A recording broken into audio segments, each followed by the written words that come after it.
this by itself is a very good and a big opportunity that we can utilize, provided that we work on that graph that is slowing down from 2016 for the benefit of both our countries.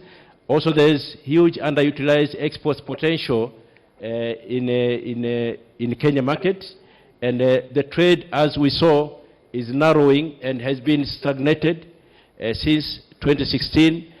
We don't know what's going on, but the business community have been discussing some issues there, and I think even in the preliminary you can also discuss maybe there are NTBs or whether there are beggar thy neighbor policies going on. So I expect to hear a lot.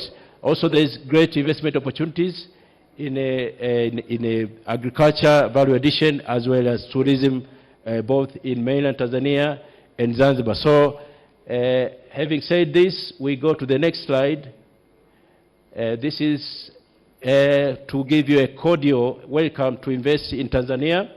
And the first call for contact in Tanzania about all investment issues is Tanzania Investment Center. And there we have a one-stop center with 10 government institutions, which we can serve you very, very quickly. But we also have an avenue where we meet to solve if there are any problems from investors now on quarterly basis, so we can get to address the issues that the investors are having to make sure that all investors are comfortable to invest in Tanzania and they can consider to expand their investment opportunities. Thank you very much. Asante sana Daktari Maduhu Kazi, Mkurugenzi Mkuu Kituo cha Uwekezaji Tanzania. Asante sana kwa ushauri wako. Tunashukuru kwa yote ambayo umeyasema. Nikubaliwe kabla ya kuwaleta the discussants ni watambue viongozi ambao wanazidi kujiunga nasi, hususan kutoka taifa letu la Muungano wa Tanzania, mabalozi, mawaziri ambao wako nasi. Kwa njia ya kipekee nitambue uwepo wa Mheshimiwa Balozi Liberata Rutangeruka Mulamula ambaye ni waziri wa mambo ya nje na ushirikiano wa Afrika Mashariki. Tafadhali tupungie mkono, tumkaribisha tafadhali. Asante sana Mheshimiwa Balozi. Nitambue uwepo wa Mheshimiwa Profesa Adol Mkenda, waziri wa kilimo. Tumkaribisha waziri. Karibu sana waziri, Profesa. Nimtambue Mheshimiwa Geoffrey Mwembe, waziri wa uwekezaji, ofisi ya waziri mkuu. Karibu sana waziri. Nitambue uwepo wa Mheshimiwa Lela Musa, waziri wa utalii na turathi za kitaifa. Karibu sana waziri, na iwapo kuna wengine ambao wamefika anayehusika na itifaki kutoka jimbo au taifa la Tanzania ataweza kunifahamisha. Ningependa nafasi hii, allow me to invite we have 3 discussants and I'm requesting them to take 2 minutes each kindly, because we have 6 minutes for the 3 of them. I wish to invite the discussant from the private sector, Honorable Sylvester Francis Koki, who is a board member, Tanzania Private Sector Foundation. Kindly. As he's joining us, I also wish to invite Mr. Paul Mukanza, who will follow after Mheshimiwa amemaliza. Mr. Paul Mukanza, mwenyekiti wa Confederation of Tanzania Industries, awe tayari na dakika zake 2.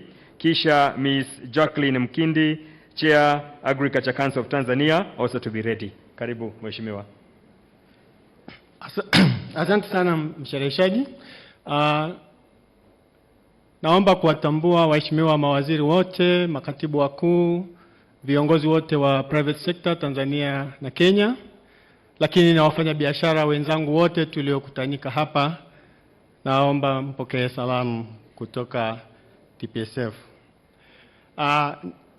Nitafanya presentation yangu kwa Kiswahili kwa sababu tunapromote biashara kati ya Tanzania na Kenya. Sasa ni wakati vile vile tupromote Kiswahili ili wafanya biashara wetu waweze kufanya biashara vizuri, na imani wote mnanielewa.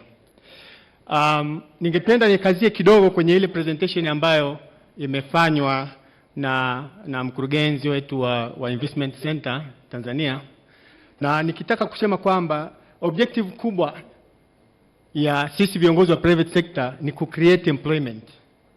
Na ili tuweze create employment kwa wananchi wetu wa Tanzania na Kenya, ni lazima tuweze kuwekeza katika hizi nchi mbili katika hali ya win-win situation. Na mimi ningesema baada ya kujifunza kutokana na janga hili la COVID, tunaona wazi kwamba sasa kuna umuhimu zaidi wa kuwekeza ndani ya nchi zetu ili tuweze kufanya biashara pamoja, lakini vile vile kupata mahitaji ya pamoja ndani ya nchi zetu mbili bila kutegemea nchi za Ulaya, Marekani na kwingineko. Sasa kwa kukazia tunafanyaje?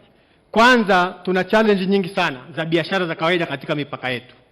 Na tumekubaliana kwa goodwill ya viongozi wetu, marais wetu kuanzia jana walivyoongea na mawaziri wataendelea kuongea, kwamba sasa ni wakati especially TBS na KBS waondoe yale mambo ambayo yanazuia ufanyaji wa biashara kati ya hizi nchi mbili, na hususan katika mambo ya standardi za bidhaa mbalimbali katika nchi hii. Hili ni jambo la kwanza la haraka ambalo wafanyabiashara wengi wa Tanzania na Kenya wanalilalamikia sana.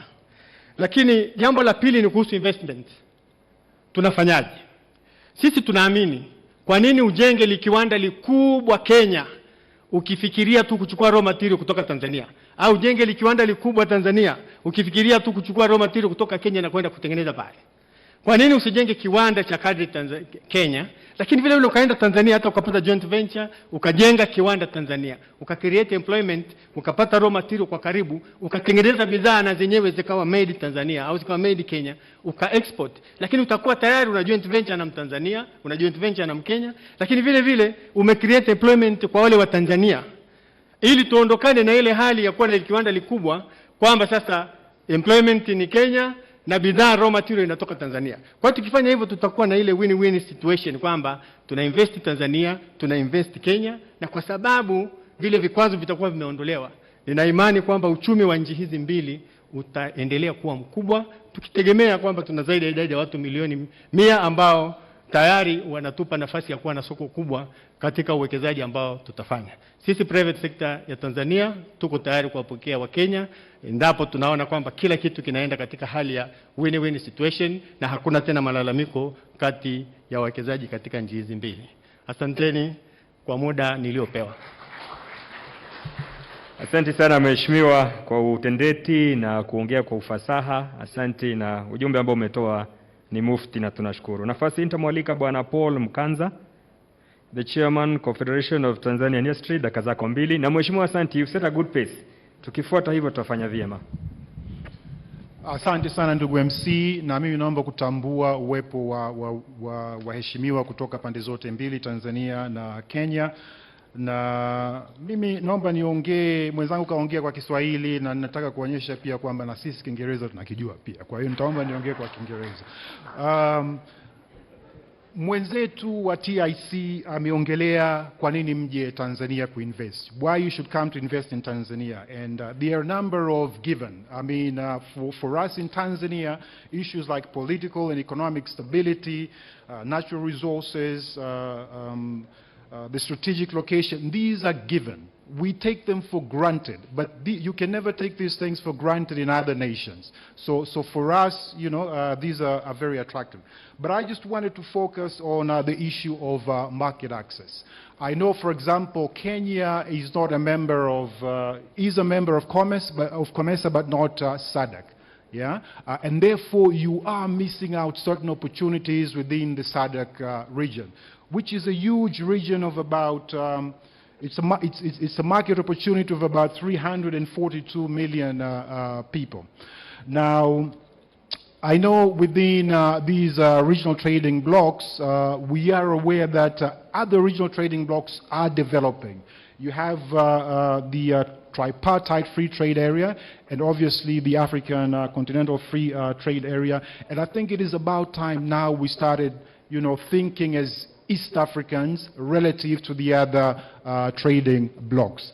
But I also wanted to emphasize a very critical point in terms of market access into Tanzania, and allow me to be a little self-indulgent here as a Tanzanian. I think our presenter was a little shy to mention two critical issues. There will always be questions about, okay, you're telling me come into Tanzania and invest. What about the investment climate? What about the business environment?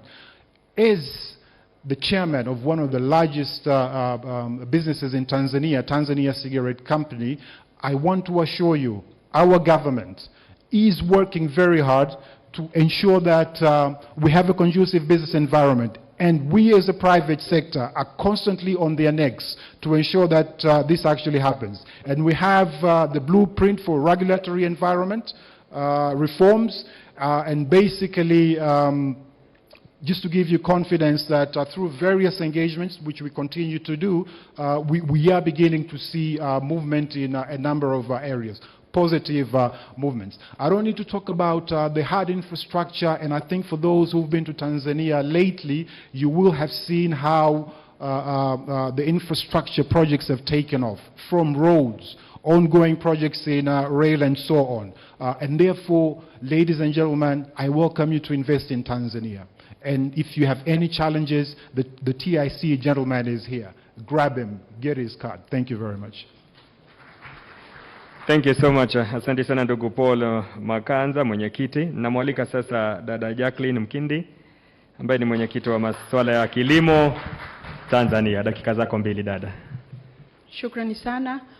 Honorable ministers present here and chief secretaries, viongozi wenzangu kutoka sekta binafsi Kenya na Tanzania, distinguished guests, ladies and gentlemen. Na mimi nitachukua muda mfupi sana comment on the very powerful presentation from Dr. Maduhu about investing in Tanzania.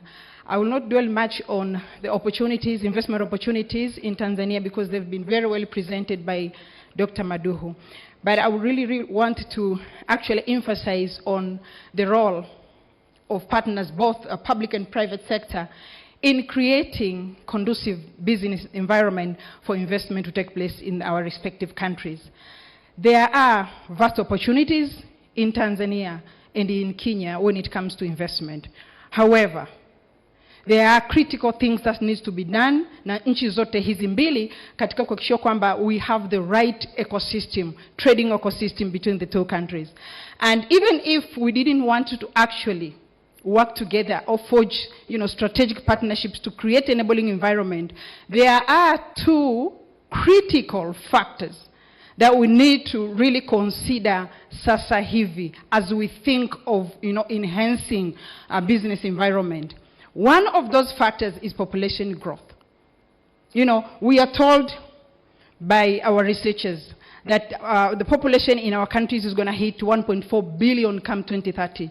And come 2050, the population in East Africa are going to hit 2.5 billion. Therefore, there's going to be increasing demand for food, and of course, youth unemployment is going to increase in our countries. 2, there is the issue of climate change and the impact of climate change in our business arena. And so, ni vitu gani ambavyo tunakutana navyo when it comes to the impact or the effect of climate change in our respective country to do with business? Of course, we are told kwamba climate change inaenda to affect our yields, because when we talk of investment, we have to actually consider backward as well as forward integration. That is how we talk business environment in a sustainable manner. And so we are told the effect of climate change is going to affect our system, our yields by 50%. We're going to reduce our yield by 50%. That is not enough. We are also going to expect increasing climate refugees in our country. Again, increasing demand for food. So we really need, as countries, to forge strategic partnership to enhance conducive environment for our businesses. One, addressing the technical barriers to trade. That one has been critically mentioned by my colleagues in the previous, before me. So number 2, of course, we should facilitate transfer of technologies and knowledge between Tanzania and Kenya. If pesticides, for example, have been registered in Kenya or in Tanzania, if technical data are available, If efficacy data is available in Kenya, why should we repeat the same process in Tanzania? And so I think it is the role of partners, both public and private, to ensure that, we are reducing the cost of doing business in our countries by making sure that the technology that is necessary for fostering trade is, of course, available, accessible, as well as, affordable for the private sector to survive and thrive in our countries. Of course, too, I want to emphasize on the issue of harmonization of our standards and practices. It is critical now that, we agree to finalize the harmonization of SPS protocol, for example, as that is how we're going to really facilitate, agriculture or agribusiness trade between our countries. And the harmonization or our discussion around standard compliance should not only end at SPS. As a bloc, we should actually go further and think of how as a team should we tackle market in different, blocks like EU. We as Tanzania and Kenya have been the recipients of standards from Europe and other countries. Why don't we forge partnership that would actually allow us to even have space in the standard formation tables at different levels beyond Africa and even beyond Europe? I think we need really to agree on our working together around compliance to market standards, at different levels. And so what needs to be done? Public-private partnership is critical. And when we talk of PPP, sometimes we actually narrow our perspectives into public-private partnership. And I really want to actually emphasize on the three contexts of PPPs, which is very, very critical to enhance business or smooth business transaction between Tanzania and Kenya. One, of course, public-public partnership. Harmonization between government and within government is very, very critical to allow for, the right business ecosystem in our countries. Secondly, I think we should also consider the public-private. And thirdly, it's private-private. It is high time for private sector to start talking in our respective countries and ensure optimal business information flow amongst ourselves. TPSF should start engaging meaningfully with KEPSA. Agriculture Council of Tanzania should actually continue engaging meaningfully with the Agriculture Council of Kenya here, and the list can go on and on. And so this is the most viable way of ensuring that we are smoothly transacting and the businesses that are establishing in our respective countries are really growing and become sustainable. Thank you very much. Asante sana. Tumpongeze tena kwa makofi mazuri dada Jacqueline Mkindi ambaye ni mwenyekiti kitengo cha kilimo. Na asante sana. Ningependa kutaja machache ili tuweze kuingia katika ratiba rasmi. I want to request all the media fraternity, the guys with cameras, kindly to constrain or to confine yourself to the media raiser. Wale wote ambao tunafanya jukumu la kunakili, iwe ni katika kamera zetu, iwe ni katika video, tumepewa nafasi ya kufanya kazi pale nyuma na nitaomba sote tuwe hapo. Let us not have movements in between the guests. Tunaingia katika ratiba rasmi wakati wote kuanzia sasa, kwa maana mlezi wetu na mgeni wake tayari wamejiunga nasi. I beseech your indulgence that we minimize movements. We are almost moving to a formal program. Let us minimize movement. Let us minimize talking. I would also wish very humbly to request that we manage our phones. We are all blessed with phones. And our phones has different ringtones. So as distinguished ladies and gentlemen, kindly let's manage our phones.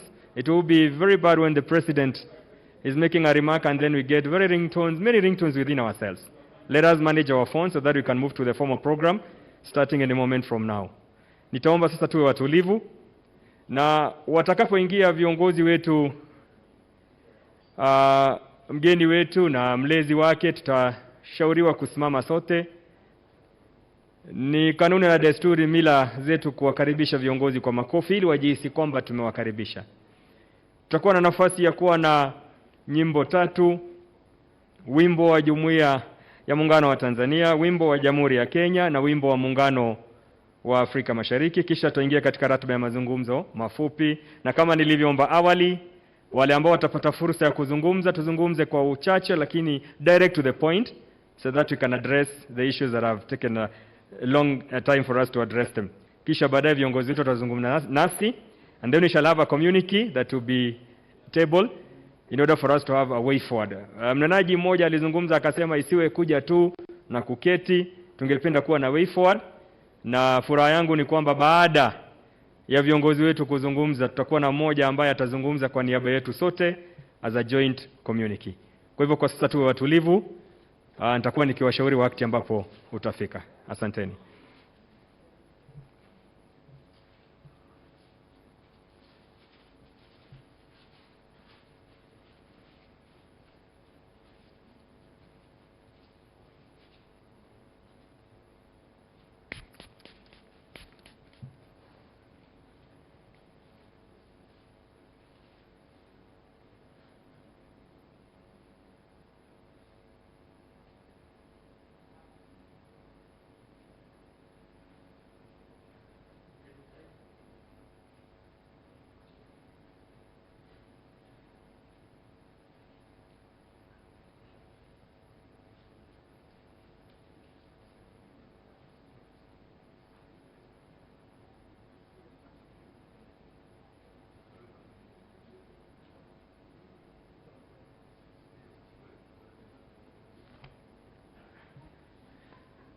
Ikiwa umejiunga nasi hivi sasa, wale ambao wanatazama kule kupitia mitandao mbalimbali, ni siku ya kipekee tunapoendelea na jukwaa la biashara kati ya Jamhuri ya Kenya na nchi ya Jamhuri ya Muungano wa Tanzania.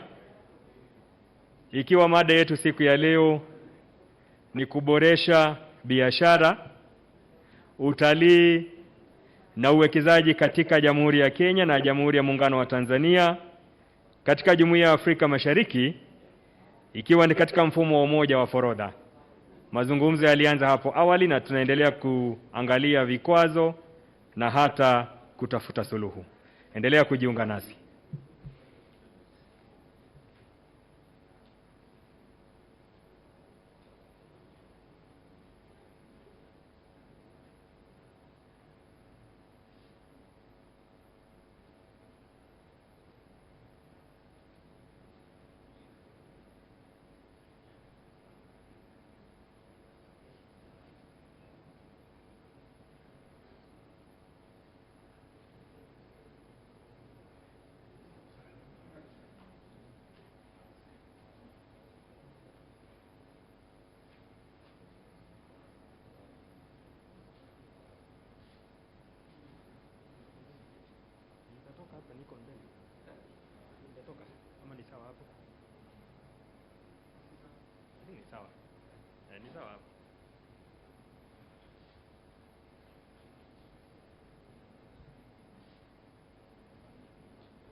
Na mtazamaji wa TBC1, kama ndio unaungana nasi, unafuatilia matangazo ya moja kwa moja kutoka Nairobi nchini Kenya, ikiwa ni siku ya pili ya ziara ya Rais Samia Suluhu Hassan nchini Kenya, na ulikuwa unashuhudia kongamano la wafanyabiashara kati ya Tanzania pamoja na Kenya, ambao walikuwa wanajadiliana masuala mbalimbali ya jinsi ya kuendelea kuimarisha biashara iliyopo kati ya Tanzania pamoja na Kenya.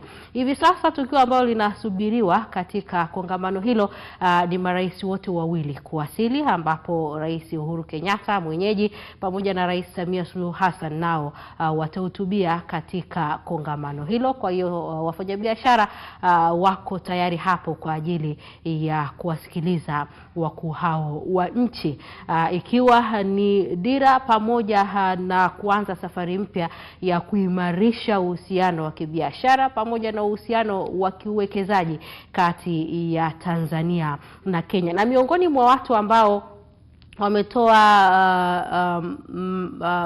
mawasilisho, presentation, sasa mawasilisho ya mambo mbalimbali katika kongamano hilo ni pamoja na mkurugenzi mkuu wa kituo cha uwekezaji nchini TIC, Dr. Maduhu Kazi, ambapo miongoni mwa masuala ambayo amesisitiza kwa wafanyabiashara kutoka Kenya au wawekezaji kutoka Kenya ni kuja kuwekeza hapa Tanzania, hasa katika sekta ya viwanda. Viwanda ikiwemo Tanzania tunalipa pamba, wanaweza kuja kuwekeza kwenye viwanda vya nguo, lakini pia kwa takwimu kwamba Tanzania hapa Tanzania Watanzania walioenda kuwekeza Kenya nao ni wachache, kwamba ni 30 pekee ukilinganisha na miradi 513 ya Kenya ambayo imewekezwa hapa nchini.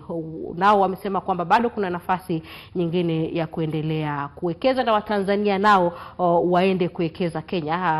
Tukikumbuka hotuba ya Rais Samia Suluhu Hassan hapo jana, amesisitiza kwamba kutokana na kwamba Watanzania nao miradi yao walionao ni michache kwa upande wa Kenya, sasa atakuwa ametumia kabisa neno tawaswaga sasa ili nao waende Kenya kwenda kuwekeza. Lengo kubwa katika uwekezaji huu, mtazamaji wa TBC1, licha ya kukuza uchumi, lakini unasaidia sana katika swala zima la ajira, hasa tukizungumzia swala la uwekezaji kwenye viwanda.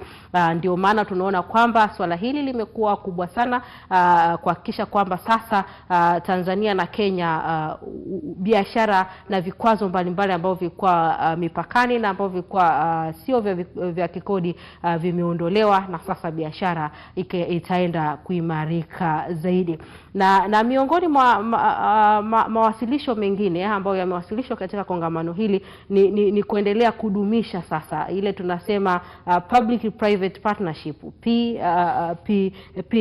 Tunavyozungumzia private public partnership, uhusiano uliopo kati ya uwekezaji, kushirikiana kati uwekezaji wa serikali pamoja na private sector. Lakini pia jambo lingine ambao wafanyabiashara hapo wamesisitiziana ni swala zima la wao wenyewe kama sekta binafsi kuwasiliana kati ya Kenya pamoja na Tanzania, kwamba kwa Tanzania tuna TPSF, sekta binafsi Tanzania, lakini kwa Kenya wana KEPSA, Kenya Private Sector Alliation. Wao wanazungumza mara kwa mara na kuweka mambo yao bayana mara kwa mara. Na miongoni mwa wafanyabiashara wa Tanzania wakubwa ambao wapo kwenye kongamano hilo, mtazamaji wa TBC1, ni mfanyabiashara Rostam Aziz, ambaye naye pia amezungumza hapo awali katika kongamano hilo. Labda ulichelewa kujiunga na sisi kidogo, na amezungumza swala zima la kufanya biashara kubwa pia, na ambazo zitazalisha ajira nyingi zaidi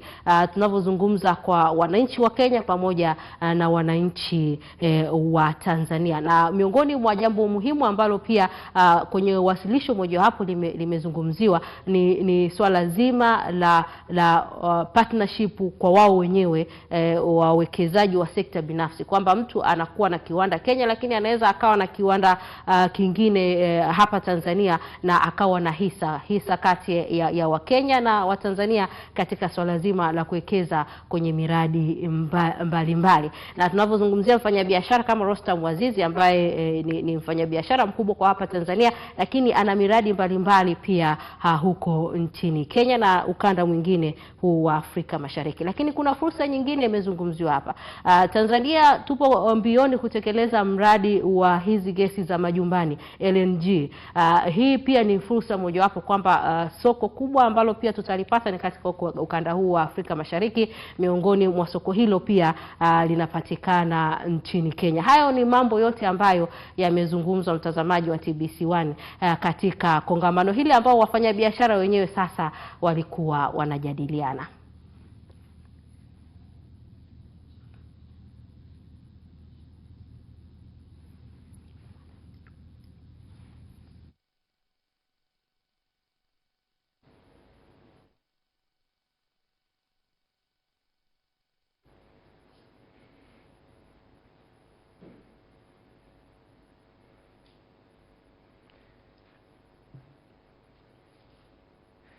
Naomba mabibi na mabwana tusimame kwa heshima tumkaribishe Mheshimiwa Uhuru Kenyatta, Rais wa Jamhuri ya Kenya, na Mheshimiwa Samia Suluhu Hassan, Rais wa Jamhuri ya Muungano wa Tanzania. Tuwakaribishe kwa makofi mabibi na mabwana, wageni wetu karibuni.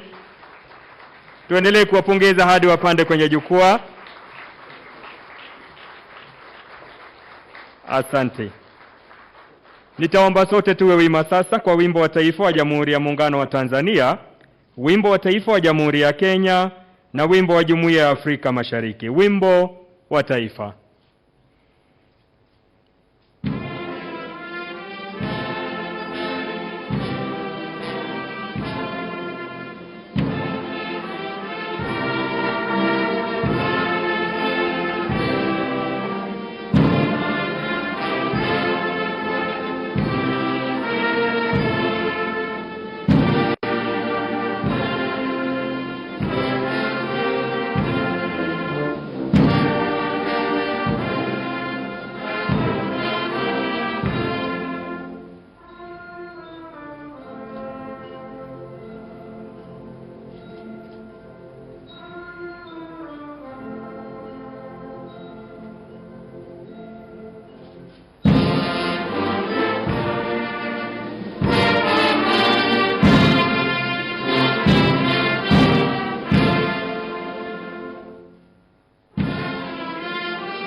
Mheshimiwa Rais, kwa ruhusa yako naomba tuketi.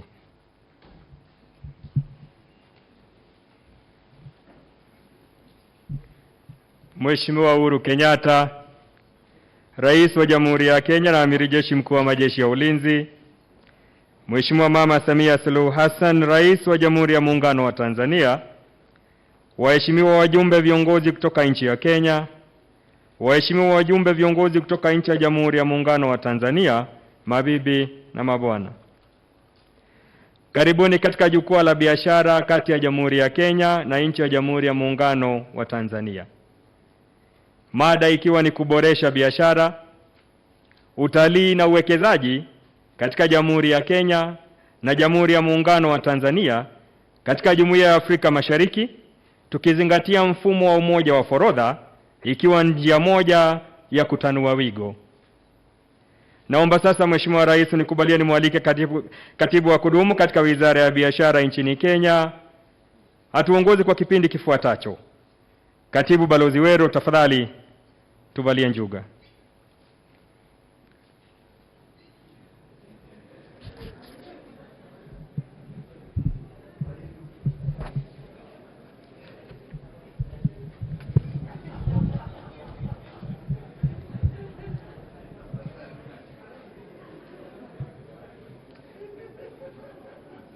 Mheshimiwa Uhuru Kenyatta, Rais wa Jamhuri ya Kenya na Amiri Jeshi Mkuu wa Majeshi ya Ulinzi ya Kenya, Mheshimiwa Samia Suluhu Hassan, Rais wa Jamhuri ya Muungano wa Tanzania, ujumbe kutoka Jamhuri ya Muungano wa Tanzania na ujumbe wa Jamhuri ya Kenya, mabibi na mabwana, kwa ruhusa yako waheshimiwa Rais, naomba niwaalike watu wachache, actually watu 4 tu, watazungumza kama dakika 7 ama 8 hivi. Wa kwanza ni Paul Makanza, Vice Chair wa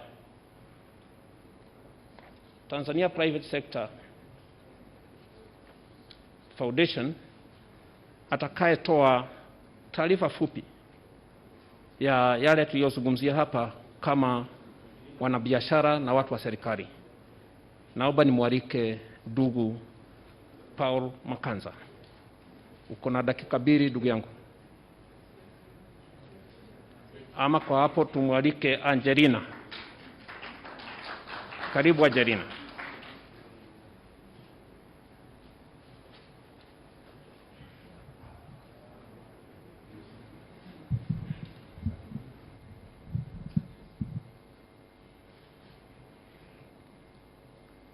Your Excellency Uhuru Kenyatta, the President of the Republic of Kenya, Your Excellency Samia Suluhu Hassan, President of United Republic of Tanzania, Honorable Ministers from both countries present here today, Honorable High Commissioners, government officials, Mr. Nick Nesbitt, Chairperson of Kenya Private Sector Alliance, business delegation from both countries, members of the press, distinguished guests, ladies and gentlemen, all protocol observed.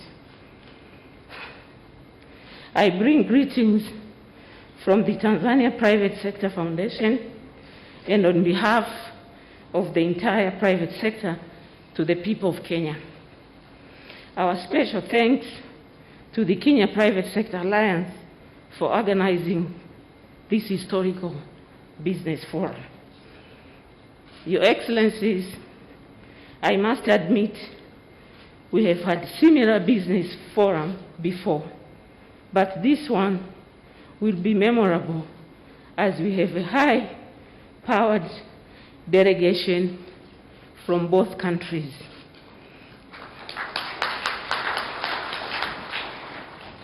It is a clear indication of huge appetite for business and investment in our two countries.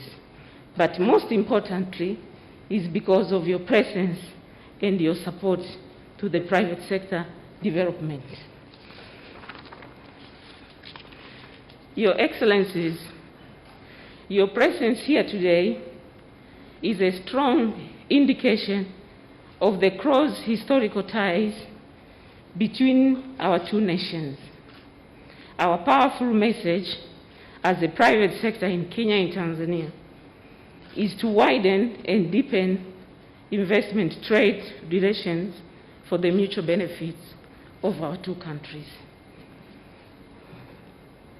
Your Excellencies, today's Business Forum is a very important and a timely opportunity for Tanzania and Kenya business communities to meet, discuss, exchange experiences with a view to highlight success, challenges, and most important, proposed solutions for sustainable private sector development for our two countries that form part of greater EAC. Your Excellencies, I wish to identify some of the key areas that require our utmost attention, if addressed, will unlock investment and trade opportunities between our two countries. Kindly allow me to mention a few. Number one is the value of collaboration. There should be a strong collaboration between Kenya and Tanzania business community to accelerate our economic recovery given the current COVID-19 pandemic. All of us has taken lessons, especially in having collaborative and harmonized approaches. This business forum is an opportunity to engage on various key areas, be it tourism, agriculture, digital economy, infrastructure, investments, projects that can create jobs, and rules of PPP. In recovery of various economy,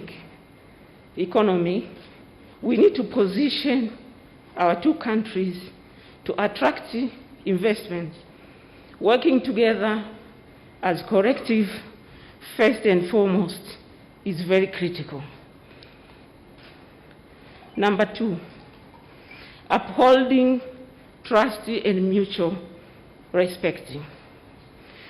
These are crucial elements in our bilateral investments and trade engagements. We should enhance trust and mutual respect between our economic actors. Number three, investment in value addition.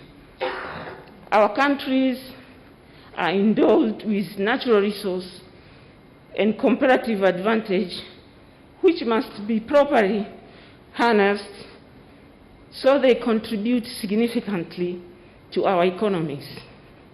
We must challenge the conventional thinking and innovatively use our resources to drive positive change. We must together exploit such potential for the benefit of our countries by investing in value addition and processing industries. Number four, increase bilateral trade between our two countries. Despite the fact that there is significant trade between Kenya and Tanzania, great potential still exists, given the opportunities available. However, this has been undermined by persistence of recurring NTDs and technical barriers and SPS, sanitary and phytosanitary measures that limit the capacity of manufacturers to enter regional markets for their products. In conclusion, I wish to thank you, Your Excellencies, once again for honoring us with the presence today. I also extend my sincere thanks to all members of the business community present here. Thank you all for your time and participation. We look forward to affirmative actions that will address the existing investment and trade issue that has been highlighted above for the mutual benefit of our nation and our people. God bless Kenya, God bless Tanzania, God bless Africa. Thank you for your attention.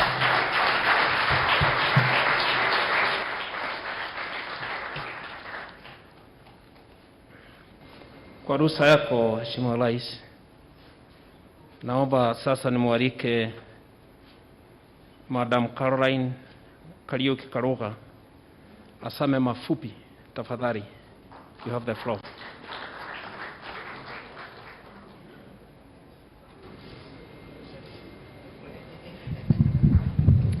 Your Excellency, President Uhuru Kenyatta, the President of the Republic of Kenya and Commander-in-Chief of the Defense Forces, High Excellency, President Samia Suluhu Hassan, the President of Tanzania, all protocols have been observed. You forgive me for my bad Swahili, so I will stick to English for today, but in our next meeting, I'll have polished a bit of my Swahili. Let me just introduce Kenya Private Sector Alliance to you, High Excellency, who we are very, very proud to have you today, and we are looking forward to a really good engagement. The Private Sector Alliance, KEPSA, is the apex body of the private sector in Kenya that brings together the local and foreign business associations, chamber of commerces, corporates, as multinational companies, large corporates, SMEs, and startups from all sectors of the economy under one umbrella to enable them to speak in one voice when engaging government and other stakeholders on cross-cutting policy issues affecting private sector development. KEPSA supports business with training, opportunities to network, financial linkages, mentorships and coaching, access to markets, value chains, and access to investment opportunities. We are basically the federation of associations, and many of them are represented here, and they cover all the sectors and in all parts of the country. And so I'll be speaking on the behalf of the private sector in Kenya today.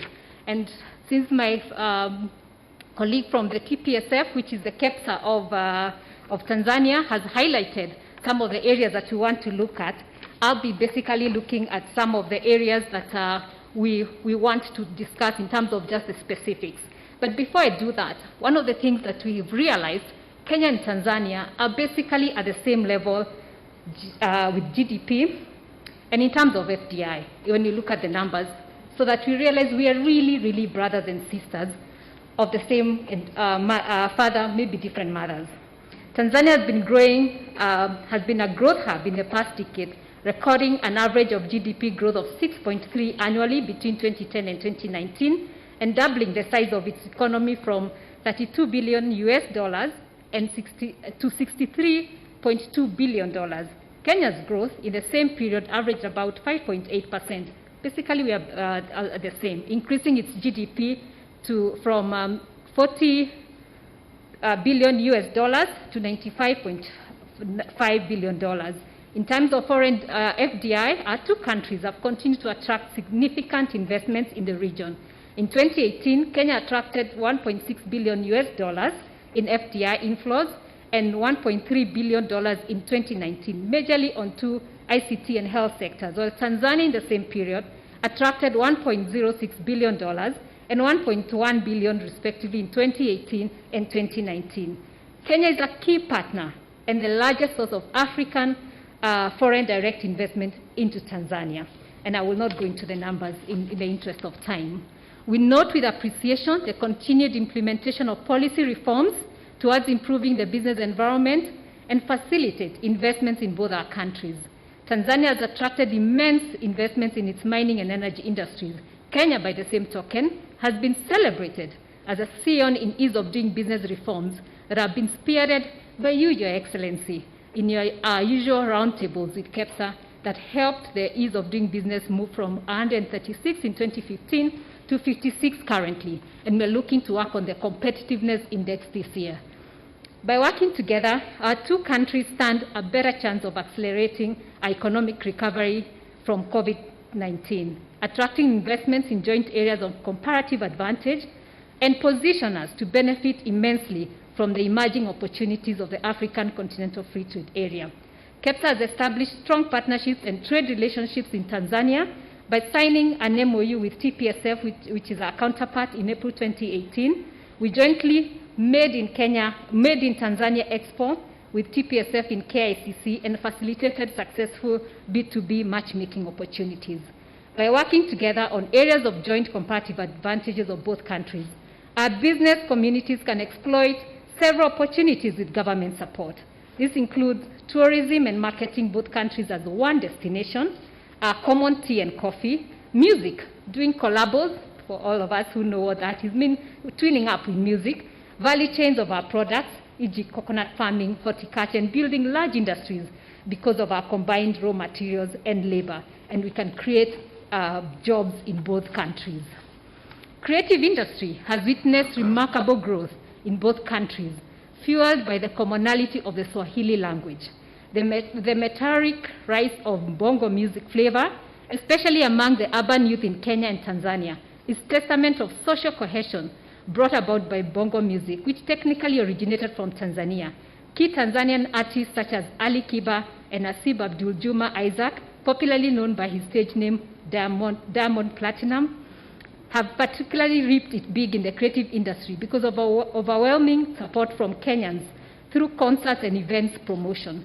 Not to forget our own Sauti Sol, who have equally amassed a religious following in Tanzania, thanks to the shared culture, value system, and language between the two partner states. And this can be really a big income earner and jobs for the two countries. To address the trade barriers and enhance investment growth opportunities in both our countries, KEPSA convened a consultative meeting in January 2021 between the two high commissioners, who we are very, very grateful to both of them, Honorable Dan Kazungu from Kenya and his Tanzanian counterpart, Dr. John Stefan Zimbachawane, who will discuss possible solutions to trade barriers between both countries. Your Excellencies, the following are some of the major issues of major concern raised during the joint meeting with our two ambassadors, which we have discussed this morning between the two business communities, and we'll just share with you a little bit of our conclusions.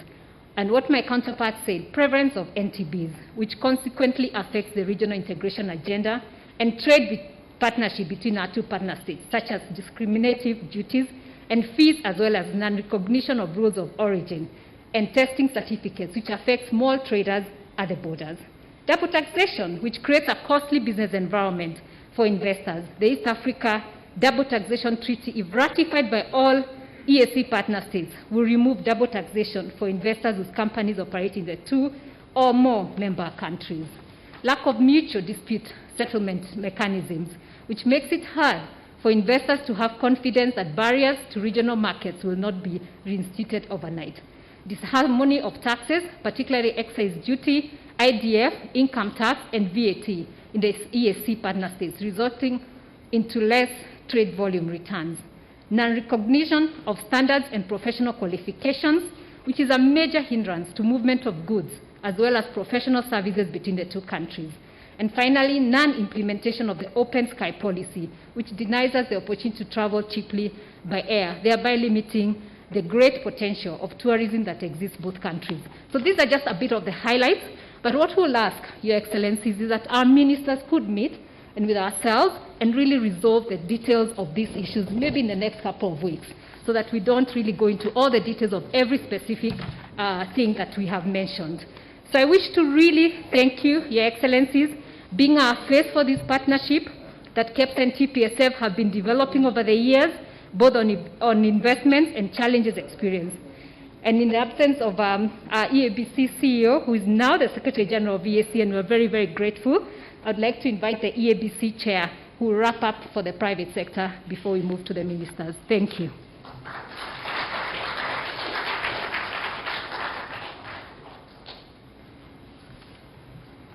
Asante sana Caroline Kalogha. Sasa naomba nimwalike Bwana Nesbit azungumze kwa niaba ya East African Business Council. Asante sana, Rais.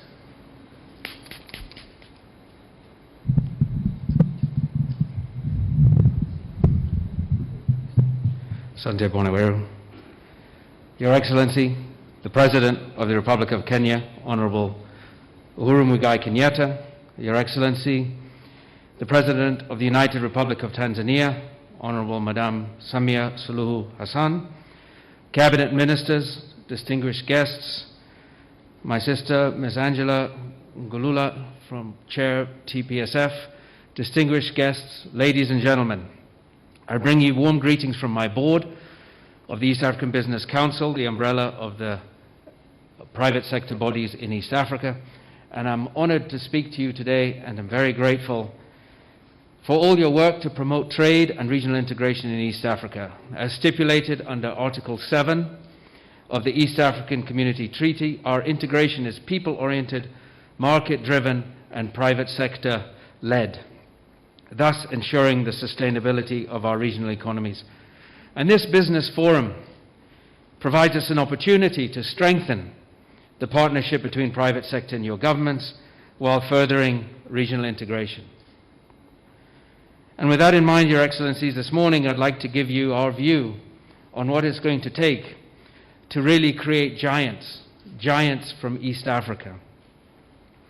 Despite being the fastest integrating region on the continent, our inter-East Africa trade is under 20%. It is far less than what it really should be. It is not at the levels of SADC, which is at 47%, the EU at 68%. We must push our intra-EAC trade above 50%. But we won't get there unless we get busy. Unless we get to work, Your Excellencies, unless we address these non-tariff barriers. I've been around the East African community and I've seen for the last 10 years many of the same NTBs that keep popping up. We're addicted to NTBs, it seems. But we're pleased to see that resolving the NTBs is a big part of the agenda in this state visit. So to do this, we need the following.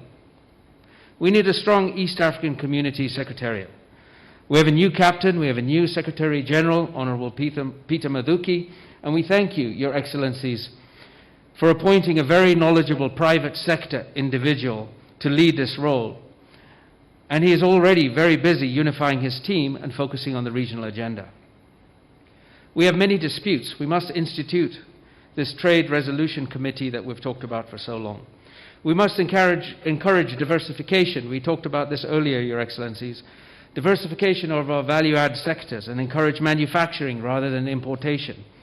We must differentiate ourselves through manufacturing and adding value rather than just simply selling what others elsewhere have made. That does not enhance our competitiveness. We must build regional supply chains that mean you can manufacture one part of a finished good in Tanzania, another part in Kenya, and finally assemble it in Rwanda. We must make sure that these regional supply chains, whether they are car assembly or assembling these big Land Cruiser cars or agro-processing, lead the charge to help grow this region. And we must vastly increase our ability to move goods within and across the region by going digital. We've seen the global success of companies like Amazon, Uber, Alibaba, and they have created enormous wealth simply in distribution, simply in making things easier, simply in making things possible that you can move your products from buyer to seller, from the point of supply to the point of use. And to do this, Your Excellencies, we must continue to connect our physical infrastructure and make it easier for our trucks, ships, and aircrafts to move. We must encourage digitization, making it easier and cheaper to communicate digitally across borders while protecting the integrity of the data. We must also make it easier and much cheaper to fly ourselves and our goods within the region and across our borders. And additionally, we must make the identities of our people, our assets, our businesses more transparent, searchable, and visible across East Africa. In short, we must create more trust in the region. We want our tax regimes harmonized and mutually respected, and we want our respective standard bodies to be recognized so that our manufacturers are not subjected to abnormal tariff barriers. And we want it easier for our very hard-working professionals to work across borders and have their credentials respected.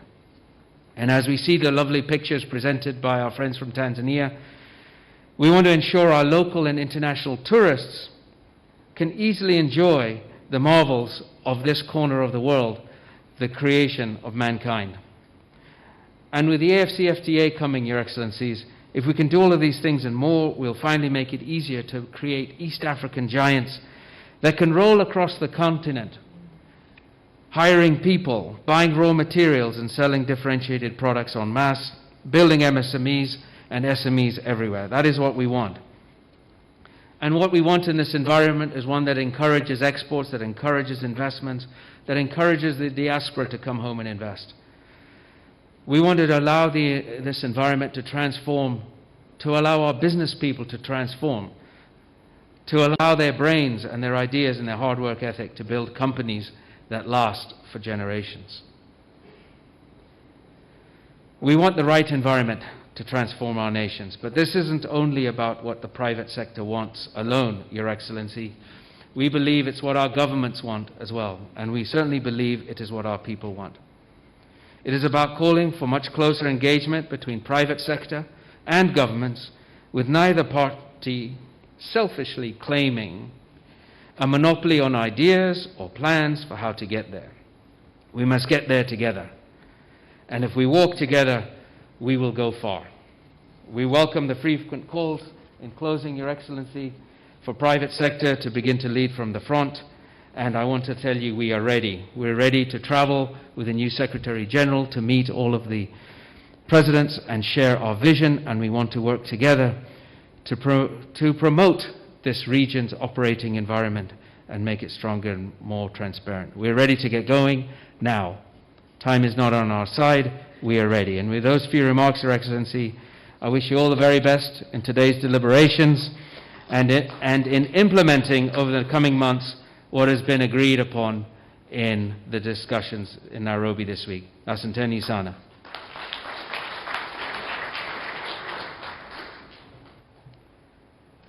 Asante sana Nick Nesbitt amezungumza kwa niaba ya East African Business Council. Kwa ruhusa yako Mheshimiwa Rais, naomba sasa nimwalike Richard Ngatia, the President of the Kenya National Chamber of Commerce. If you're in the house, Richard, you have exactly 2 minutes. You have the floor. Asante.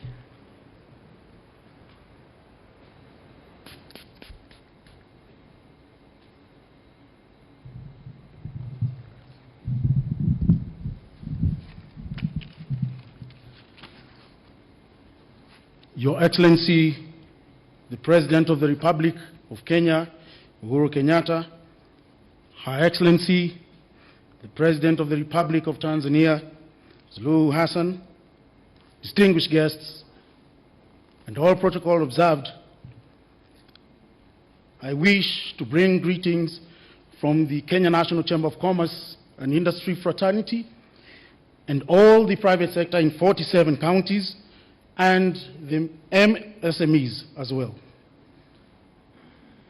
The private sector attaches great importance to this event, as there is a great potential to intensify a broadened economic relations given the opportunities that exist in both countries.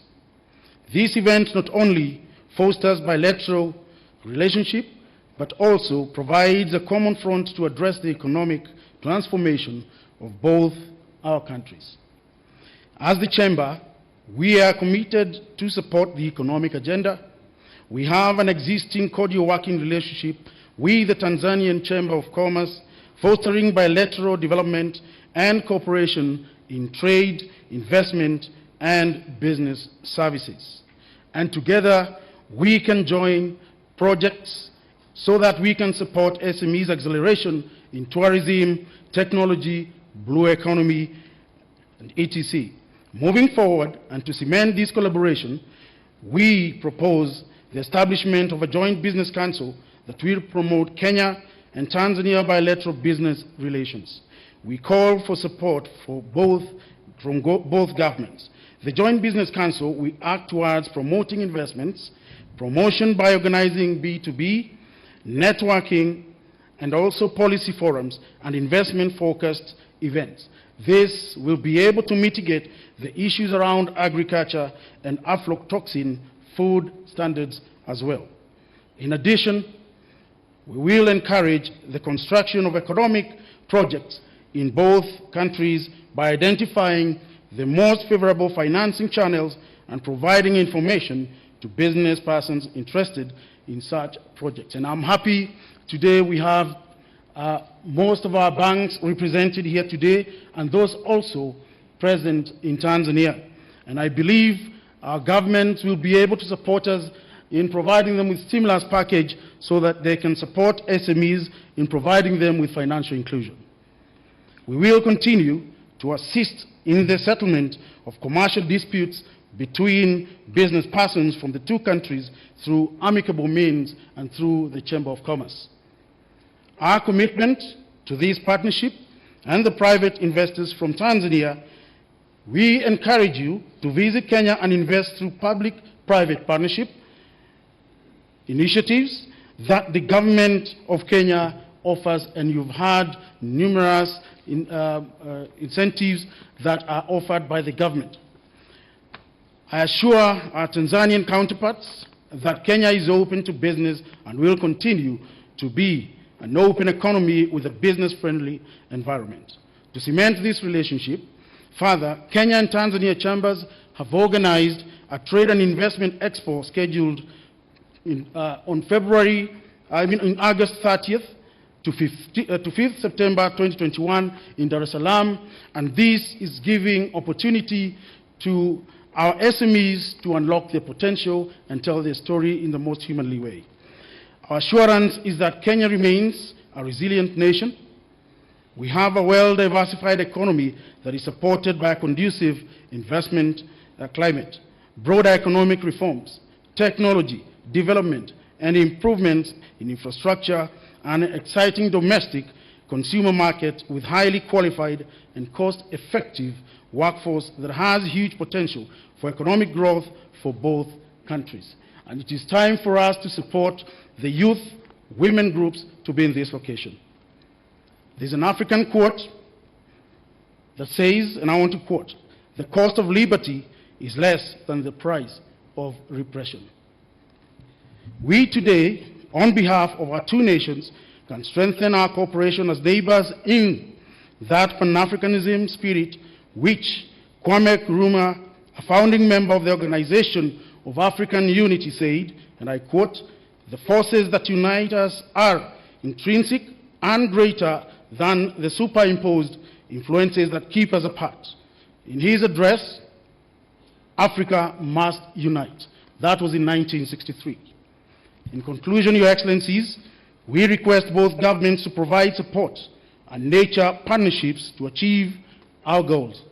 We welcome you, and we are here to walk the journey together so that we can bring hope to SMEs, that they can be able to penetrate the emerging markets. And together, Kenya and Tanzania are also members of the ICGLR, that is a 400 market in the Great Lakes region. Your Excellencies, we seek your support so that we be able to penetrate these markets through Tanzania corridor. And I believe if we together as the chambers, we can open an office, have a reciprocal, have an office here in Kenya, and we do have an office in Dodoma or Dar es Salaam, we shall be able to achieve this. With those few remarks, Your Excellencies, we wish you all the best, fruitful deliberations, and we thank you. Asanteni sana, karibuni.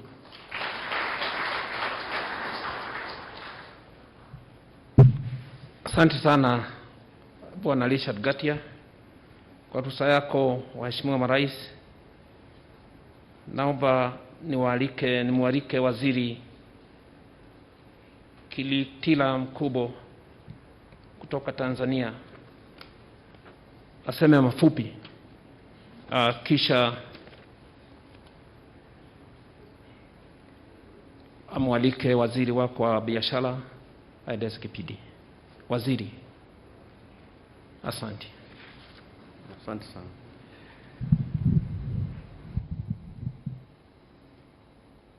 Your Excellency Samia Suluhu Hassan, President of the Republic of Tanzania, Your Excellency Uhuru Kenyatta, President of the Republic of Kenya, honorable ministers and cabinet secretaries who are here, members of the private sector from both countries, invited guests, ladies and gentlemen. On behalf of my colleagues in the Tanzania business delegation and those from the government, I must express our profound gratitude for being part of this August Business Forum. In particular, we thank Our Excellency President Samia Suluhu Hassan for including in her delegation our friends from the private sector. That decision demonstrates her government's commitment and readiness to work with the private sector in transforming our economy. Your Excellencies, in a 1995 speech talking about the importance of leadership in promoting people's social and economic development, our founding father, Mwalimu Julius Kambarage Nyerere, said, and I quote, "There is no way in which we can begin to deal with the problems of Africa without leadership and without commitment. If you go to Asia, one thing which strikes you is the commitment of the state to development." End of quotation. Your Excellencies, we listened to you carefully yesterday in the course of your deliberations. And of course, we listen to you today even more keenly. One thing I must say is clear to us is that you have shown great leadership. Your commitment to addressing our people's problems is absolutely and unquestionably clear. It is clear to us that you want the neighborly, sisterly, and the brotherly relationship that existed over many years between our two countries to move to the next level. In particular, you want our people to be able to trade smoothly, and that we take the comparative advantage of the economic potentials that exist in our respective countries and use them to promote our competitiveness as a region, especially in trade, investment, and tourism. And to this end, Your Excellencies, you have given us very clear instructions as ministers and cabinet secretaries on what we should do to realize your vision. We have understood you. We promise that we shall follow through your instructions carefully and implement them to the letter as quickly as you have desired. And at this juncture, Your Excellency, I want to report that this morning, already we had a breakfast meeting, 4 ministers, 2 ministers from Tanzania and 2 ministers from Kenya. We had Honorable Betty Maina, Cabinet Secretary for Trade, Industrialization and Enterprise Development.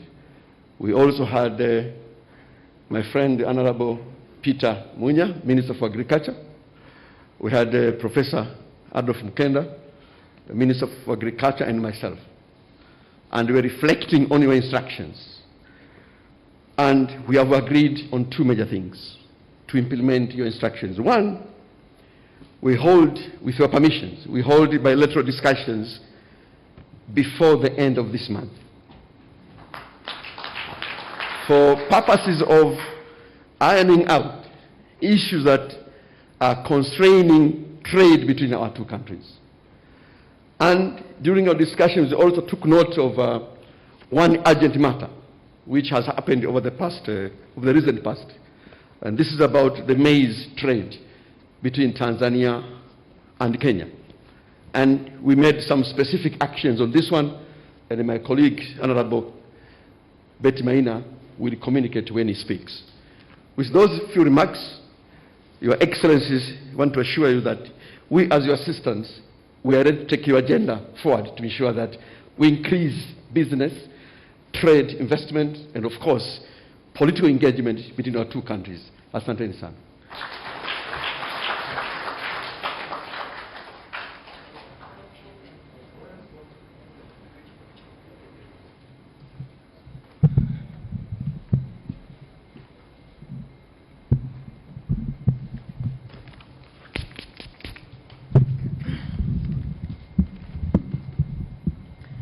Mheshimiwa Rais Uhuru Kenyatta, Rais wa Jamhuri ya Kenya, Mheshimiwa Madam Rais Samia Suluhu Hassan, Rais wa URT, Muungano wa Tanzania. I have to struggle with that. Mawaziri wenzangu hapa kutoka Kenya na mawaziri kutoka the United Republic of Tanzania na wafanyabiashara. Madam Rais, tunafurahi sana kwa sababu ulichagua kutembelea Kenya mwanzoni mwa rais wako. Tunafurahi pia kwamba umesisitiza sana mambo yanayoathiri wafanyabiashara kati ya nchi zetu mbili. Asubuhi hii tumesikia kutoka kwa wafanyabiashara waliokusanyika hapa. Jana, kama mwenzangu amesema, nyote wawili mliagiza mawaziri wenu wa biashara kufanya kazi kwa bidii kushughulikia changamoto zinazoathiri mtiririko mzuri wa biashara kati ya nchi zetu mbili. Kama mwenzangu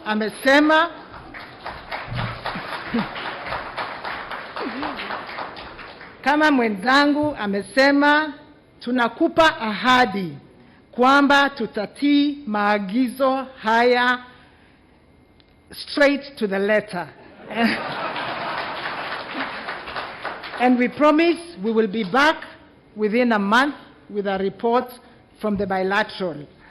And with those very few remarks, sasa tunaomba Mheshimiwa Rais, please welcome to address the business delegation gathered here. Asante sana.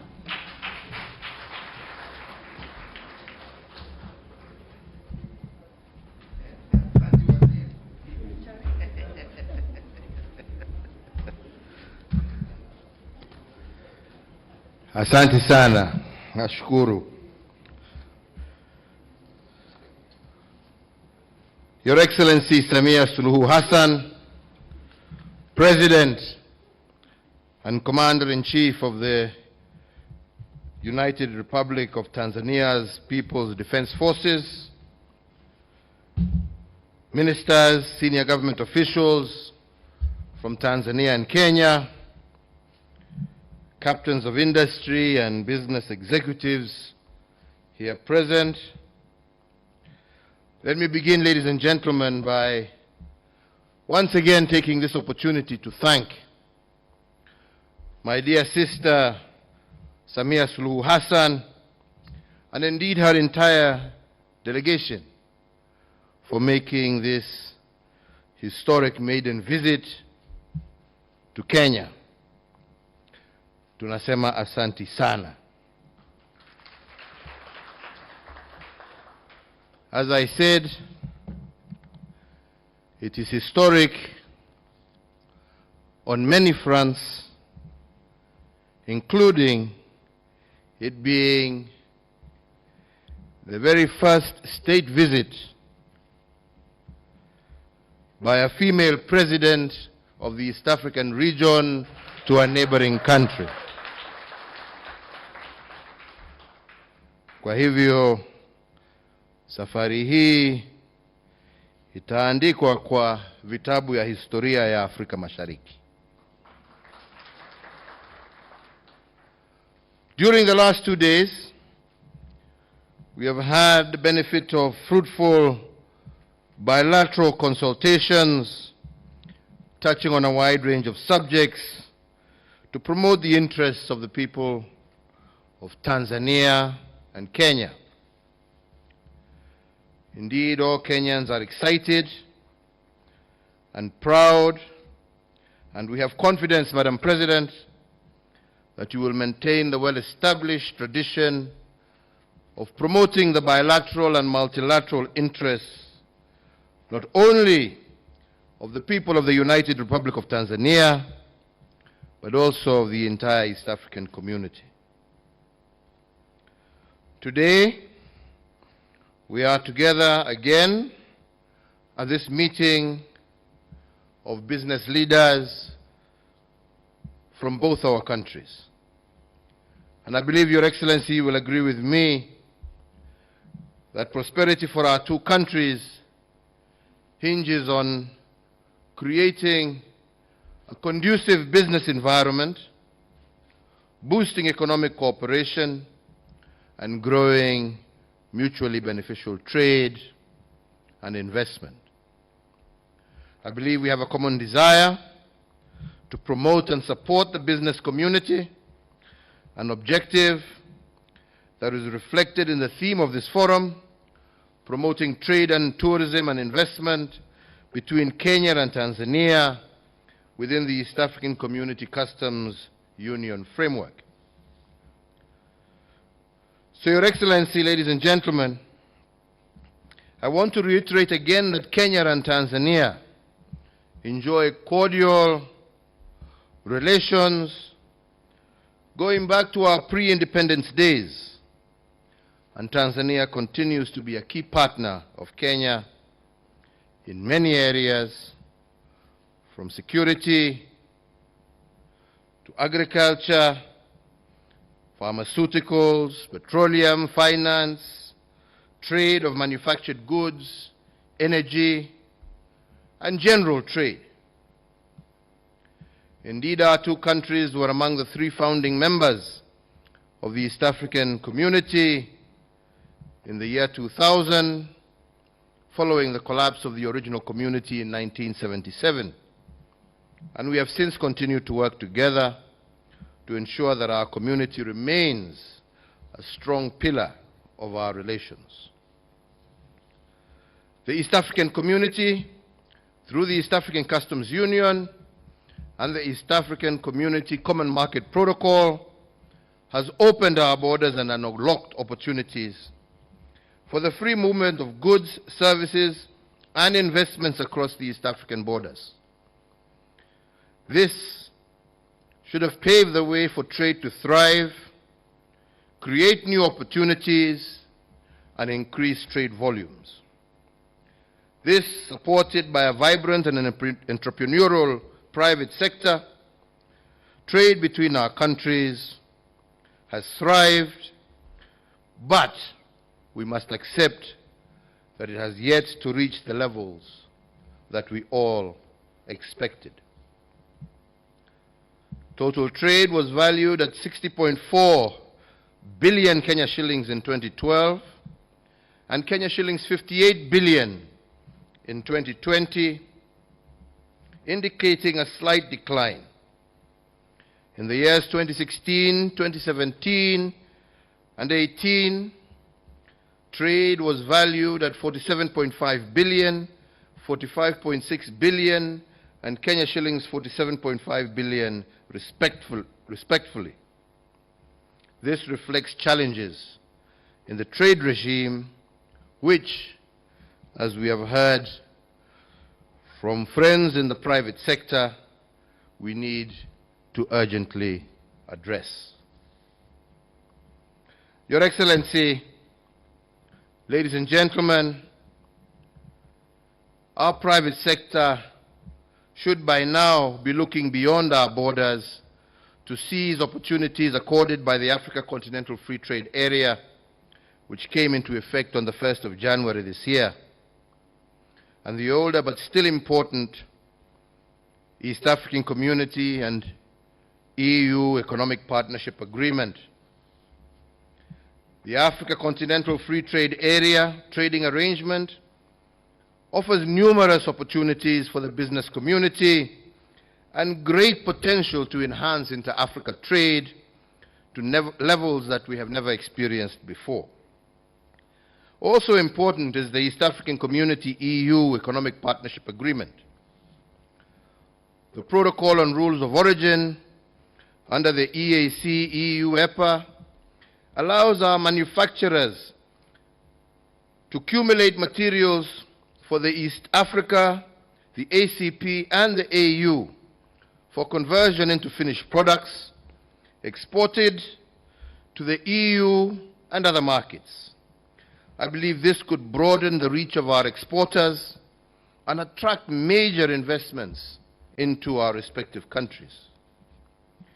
In this regard, Your Excellency, as we work collaboratively under these trade regimes to unlock the potential of our private sector's creativity, I wish to request your government to give effect to these two agreements through their ratification.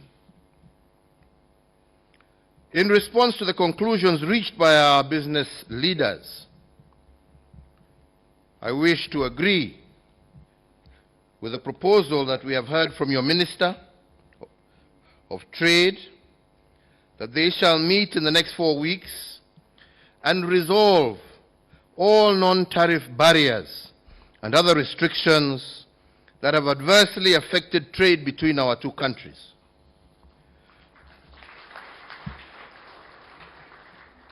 Your Excellency, ladies and gentlemen, we here in Kenya have implemented far-reaching structural and economic policy reforms which have significantly improved Kenya's business environment.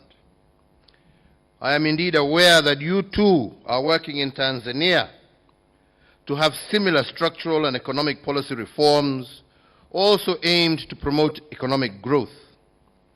I believe there is a lot that we can learn from each other by working together and collaborating on these reforms. Kwa hivyo, Mheshimiwa Rais, mimi ningependa kwa kumalizia kusema ya kwamba naona tuko na nafasi na naamini ya kwamba tuko na nia ya kuhakikisha ya kwamba tukifanya pamoja tunaweza kuinua uchumi wa Tanzania na uchumi wa Kenya. Naamini Mheshimiwa Rais kwa dhati ya kwamba tukiingia kwa kazi hii kwa njia ya kushirikiana,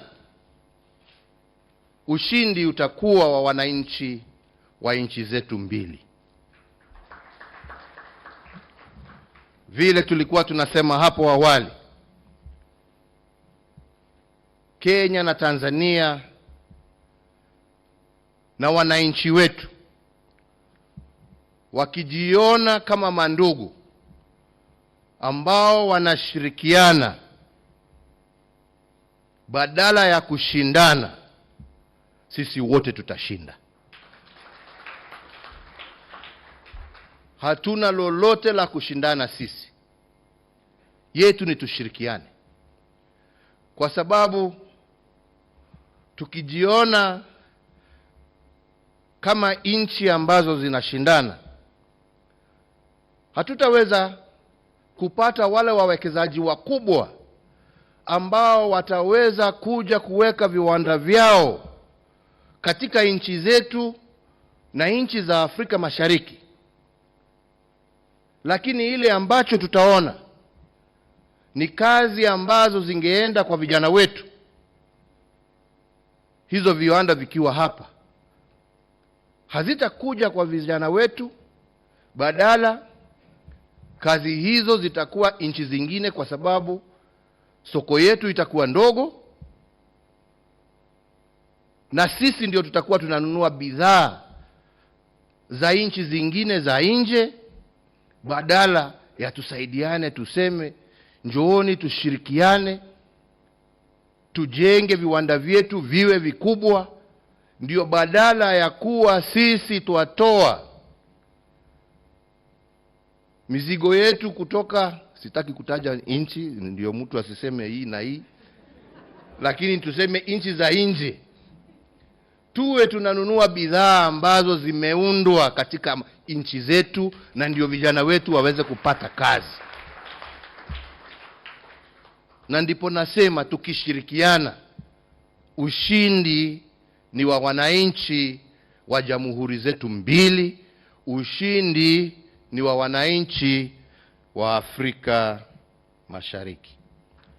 Kwa hivyo,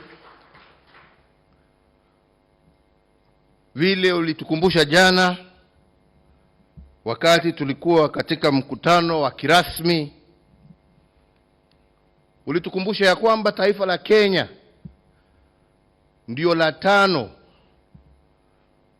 kuwekeza katika taifa la Tanzania, tukiwa na karibu kampuni, nafikiri ulisema 500 na kitu hapa hivyo, na tukasema ya kwamba kampuni za Tanzania pia ambazo zimewekeza hapa nchi Kenya ni karibu 30.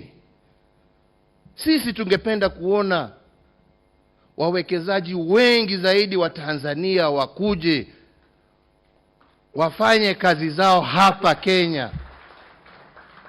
Na nataka niseme leo ya kwamba sisi, na hiyo mimi sitagojea mkutano ya waziri, nitasema sasa, wawekezaji wa Tanzania mjue ya kwamba muko na uhuru wa kuleta na kufanya biashara zenu hapa bila kuitishwa business visa, bila kuitishwa work permit. Mufanye kazi nchini Kenya vile mnayofanya nchini Tanzania. Haja tu mfuate sheria na kanuni ambazo zimewekwa, na zile ambazo wenzenu wa Kenya pia lazima wazifuate. Lakini karibuni sana, na tutajaribu juu chini kuhakikisha ya kwamba tumerahisisha njia zenu zote za kufanya biashara zenu. Ingine, na hiyo pia tulisema pamoja na Mheshimiwa Rais jana, hii mambo ya mawaziri kugojea ati sijui mpaka mkutano uitwe, sijui mtu aende avae suti yake, sijui akuje aseme sasa tuna agenda, sijui sasa wakae waseme sasa tuende item moja ya pili, wacha tuulize wakili, badala ya kukaa na wakunywe chai waseme ni nini ambayo tunaweza kufanya kutatua shida za wenzetu. Jameni, tuwataka mawaziri, jameni, mtoke ofisini, mtembeleane, mutatue shida ambazo wafanyabiashara wetu wanazo, ndio msaidie wakulima wetu, ndio msaidie wafanyabiashara wetu, kwa sababu mkiwasaidia wafanikiwe, hiyo ni kazi kwa vijana wetu, hiyo ni uchumi wetu utapanda, hiyo ni kodi tutaweza tupate, tuendelee kujenga mabarabara, kuunganisha stima, kuweka mahospitali na mambo mengine ya manufaa kwa wananchi wetu. Lakini mtu asione ofisi akipata anakaa anaogopa, hataki kuongea na mwenzake, ati anagojea kuambiwa. Kama wewe unagojea kuambiwa, jameni, basi hustahili kuwa waziri. Waziri ni mtu wa initiative, anakuja anachukua initiative. Na kama unataka kukonsole, jameni, maofisi yetu pia, na tumekubaliana na mwenzangu, maofisi yetu mlango ni wazi. Kama uko na swali njoo uulize, sio kukalia kitu. Unakalia kwa nini? Umepatiwa kazi kubwa kwa sababu tunaamini ya kwamba uko na uwezo wa kuitekeleza. Itekeleze. Itekeleze kwa niaba ya wananchi wetu. Mimi sitaki kusema zaidi ya hapo, sio siku yangu leo. Leo ni siku ya mgeni wetu wa heshima. Lakini mbele ya nimwalike, nimesikia vile mmesema ya kwamba baada ya mwezi moja mtakutana, lakini mimi ningependa nitaje mawili ambayo itatendeka, na hiyo nataka itendeke wiki hii na wiki ijayo. Ya kwanza ni mawaziri ambao wanahusika, mwende mutatue ile jam ambayo iko kule Taveta Holili, ambayo iko pale Namanga, magari iweze kutembea. Kama ni certificate za COVID na nini, jameni, mawaziri wa afya wakae wajue vile wanaweza kufanya. Certificate ikiwa issued Tanzania, kama mtu amekuwa checked Tanzania, basi hiyo certificate iwe sawa kwa aingie Kenya, na vice versa, ndio watu wafanye biashara zao. Ya pili ni hiyo mahindi ambayo imelala hapo mpakani, Waziri, mimi ninakupatia wiki mbili yote iwe imefunguliwa na hiyo maneno ishe. Kwa sababu hatutaki, kuna haja ya kuumiza watu yetu jameni. Au ni namna gani? Tumekubaliana wewe? Ni hivyo. Sasa kwa hayo machache mimi nasema nina furaha tele. Na Wakenya wana furaha tele kwako wewe Mheshimiwa Rais kukubali kuja kututembelea. Na mimi sina shaka ya kwamba awamu yako ya uongozi wa taifa la Tanzania utaona uhusiano wetu kama majirani na kama mandugu ukipanda kwa kiwango kingine ya juu zaidi. Na nataka kukuahidi kama ndugu yako ya kwamba tutatembea bega kwa bega na tuhakikishe ya kwamba safari hii tumeitimiza na tumeinua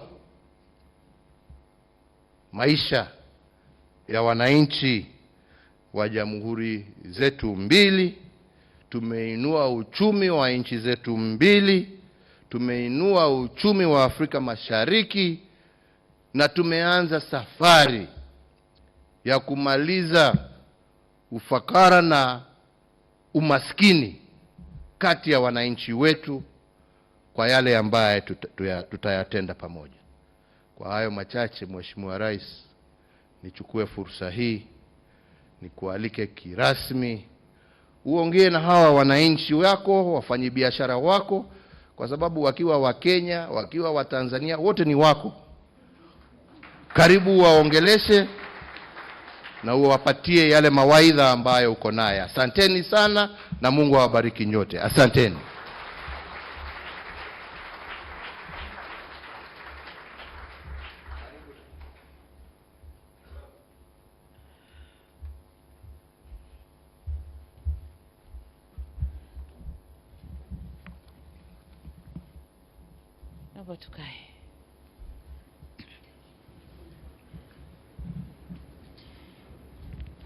Your Excellency Uhuru Kenyatta, President of the Republic of Kenya, honorable ministers here present, permanent and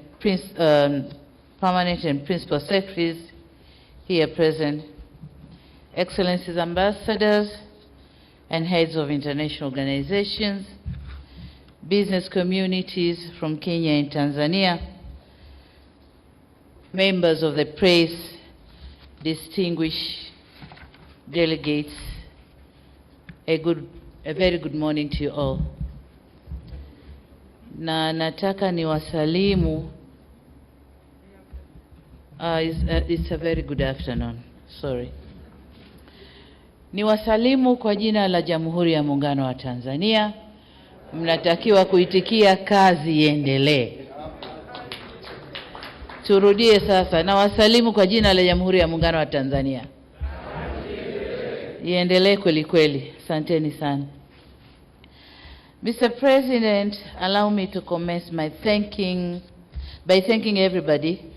everyone who is here with us, especially yourself, my dear brother, President Uhuru Kenyatta.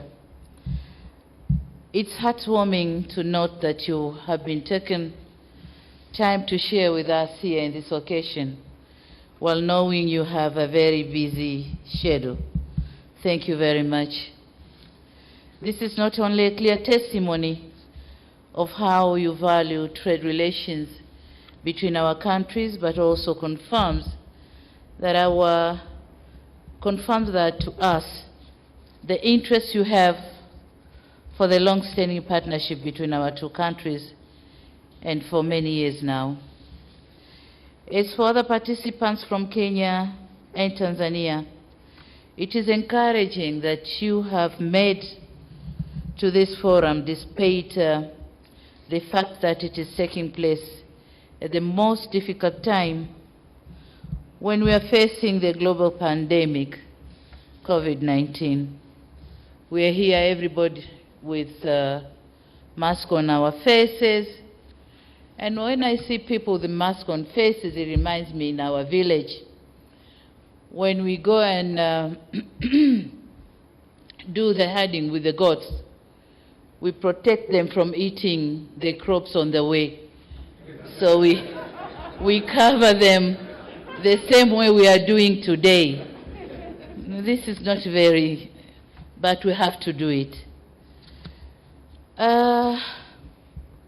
Personally, I'm delighted to join you here in this beautiful city of Nairobi, a city that was fondly referred as half London by Tanzanians in the years mid-80s. Today I can say without a pinch of a doubt that Nairobi has not lost its luster and has continued to flourish and be a hub for many world business and investments. Congratulations, Nairobi. Your Excellency the President, my appreciation would not be replete if I don't thank the organizers of this business forum for meticulously putting together this forum. The earnest dedication and commitment given towards making this forum a reality underpins amplitude of the interactions and dialogue between our governments and private sector. This commitment is very instrumental in steering an excellent and all-weather bilateral trade relationship, which is a cornerstone for the social and economic development of our people in both of our countries and the East African region in general. Dear participants, we are living in an era of globalization where interdependency is key and no country can develop itself in an isolation, and no one would view global competition as a zero-sum game. Real development is only realized when we develop together. Business-to-business interactions provides an avenue for companies to exploit areas of interest and forge cooperation for mutual benefit. Aspirations of many business people is to make profit, while at the very heart of it, such partnership should create jobs to boost up the socio-economic well-being of our people. The private sector is key to driving growth that will deliver these jobs, transform labor markets, open up opportunities, and unleash entrepreneurial spirit. These aspects can only be realized if businesses are operating in a conducive environment. And it is the role of our two governments to create this environment to facilitate growth of the private sector through good legislations, transparent and predictable taxation systems, efficient court systems which can expedite business cases, and existence of a good investment climate. The government of Tanzania has over the years continued to undertake reforms and improve the business and investment environment. For instance, we are currently undertaking reviews on tariffs and non-tariff measures, such as the issuance of work permits for foreign expatriates, operationalization of one-stop facilitation center for investments, removal of nuisance taxes and levies, user fees and other charges, rationalizing tax administration practices, fight against corruption and bureaucracy in the public sector, identification and allocation of land for investment, promoting construction of industrial parks, and streamlining the functions of the regulatory authorities, among other things. All these initiatives are being guided by our homegrown reform strategy, known as the Blueprint of Regulatory Reforms, for improvement of business environment in Tanzania. And in order to ensure that the trade and investments are sustained and are profitable, Tanzania has invested in mega projects on infrastructure such as roads, ports, railways, airports, and generation of energy. The aim is to reduce the cost of production and cost of doing business, with a major purpose of creating an enabling environment for business to prosper and maintaining investors' confidence. Your Excellency and dear participants, allow me now to emphasize that Tanzania is highly committed to seeing a vibrant private sector capable of facing the challenges of the global economy through our industrialization drive. We believe that successful industrialization is the basis of value addition to our products, which in turn creates wealth and employment, and this is what business people should strive to achieve. The vulnerability of commodity export-dependent countries is well known, and it needs no emphasis. Upstream value chain participation is of utmost importance if our companies want to be effective in export undertakings. I'm emphasizing this because as Tanzanian companies meet their counterparts from Kenya today at this forum, they should strive to establish business relationships which will establish both parties, which enable both parties to exploit opportunities existing in each other's country. There's an opportunity to leverage on Kenya's technology, know-how, and above all, capital. On the other hand, Tanzania has abundance of natural resources, tourist attractions, and land. It is my hope that this forum will act as a catalyst for our business community to kickstart meaningful partnership with Kenya companies in the areas of investments and trade opportunities. I, therefore, urge business communities from Tanzania and Kenya to exploit this chance to exchange skills, work together in research and development, technology, as well as looking for capital where necessary.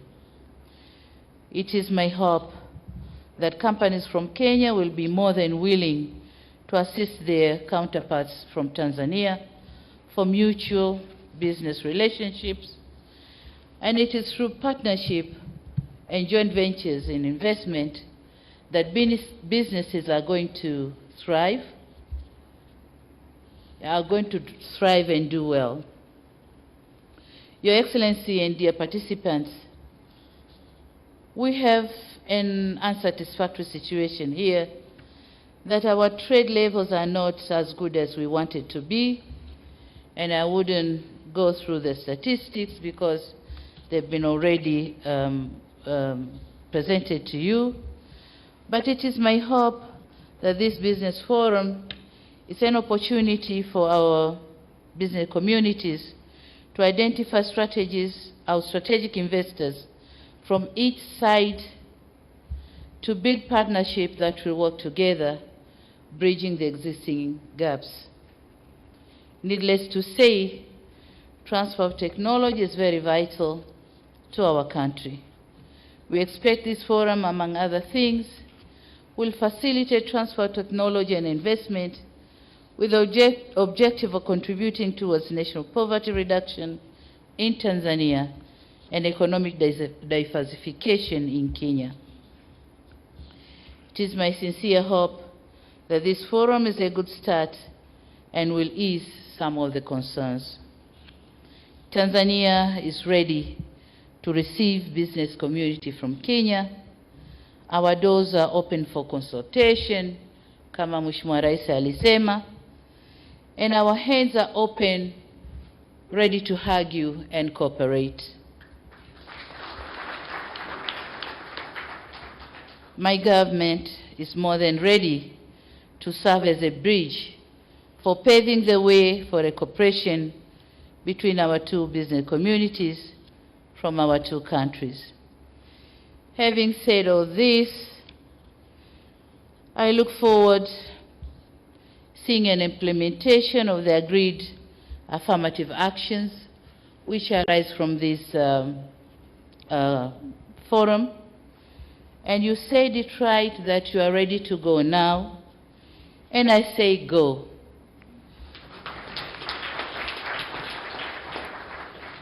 Go and complement your efforts, and not going to unnecessarily compete and complicate things. So go, cooperate, and do the business.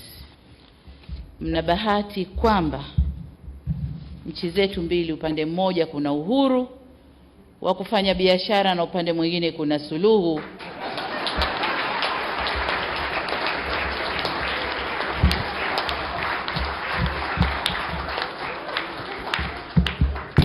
ya kuondosha vikwazo vya biashara.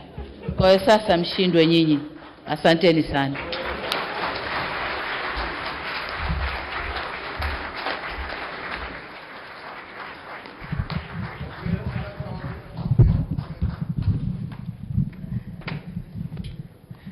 Tuwapongeze waheshimiwa marais wetu wawili baada ya hotuba hizo nzuri. Nitaomba sasa kutangaza kwamba marais wetu wataondoka kwa hiari yao. Kwa hivyo sote tutabaki tumetulia. Nitaomba wale ambao tuko ndani tusimama, tuwape nafasi marais wetu wanapoondoka. Tuwe watulivu tu, tuwape nafasi waondoke. Nikichukua fursa hii kusema asanteni sana.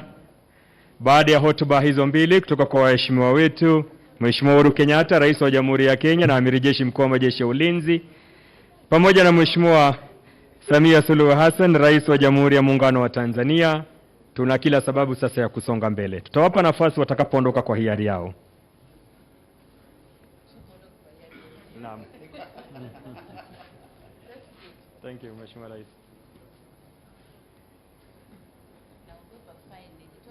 Tutaendelea tu kuwa watulivu na nitaomba viongozi tusije tukawafuata.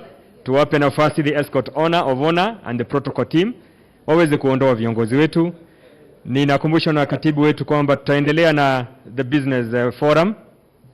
We will be advised if we are going to move to Amani Hall, we remain here. Thank you so much. So viongozi wetu wakishaondoka, marais wetu, wanabiashara tuliomba tutabaki baadaye ili tuweze kuzungumza.